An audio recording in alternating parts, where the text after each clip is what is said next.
না, মামলা যেটা হয়েছে 287, 288, 105, 110, 125 and 61 clause 2 BNS এবং 24, 25 West Bengal fire service act 1950 ধারাগুলো যদি একটু বিস্তারিত বুঝিয়ে দিই। 287 and 280 বেসিক্যালি যে rash and negligent act in relation to fire or combustible material which might endanger life and safety of people, এটা হচ্ছে 287, 288 এবং 105 হচ্ছে culpable homicide not amounting to murder, 110 হচ্ছে culpable homicide যে not amounting to murder তার attempt, সেটা চেষ্টা করা, এবং 125 BNS হচ্ছে act endangering the life and safety, personal safety of others। আর 24, 25 ফায়ার সার্ভিস কন্ট্রোল অ্যাক্ট আপনারা জানেন, রেগুলেশনস কিছু থাকে বা বাজি এবং ফায়ার ক্র্যাকার্স এইসব মেটেরিয়ালের এক্সপ্লোসিভ ধারায় কোনো কেস হয়নি।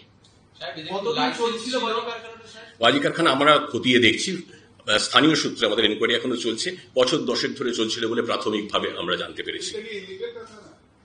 ইলিগাল কারখানা কি লিগাল কারখানা, নথিপত্র কি আছে, তাদের লাইসেন্স ছিল কি ছিল না, সেটা সবই ইনভেস্টিগেশনের ব্যাপার, আমরা বিস্তারিত খতিয়ে দেখছি।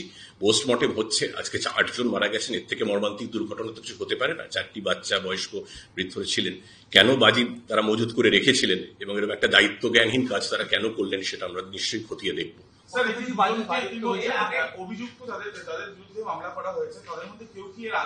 2022 সালে এই চন্দ্রনাথ বলে তাকে গ্রেফতার করা হয়েছিল। 68.5 কেজি ফায়ার ক্র্যাকার্স তার থেকে বাজেয়াপ্ত করা হয়েছিল।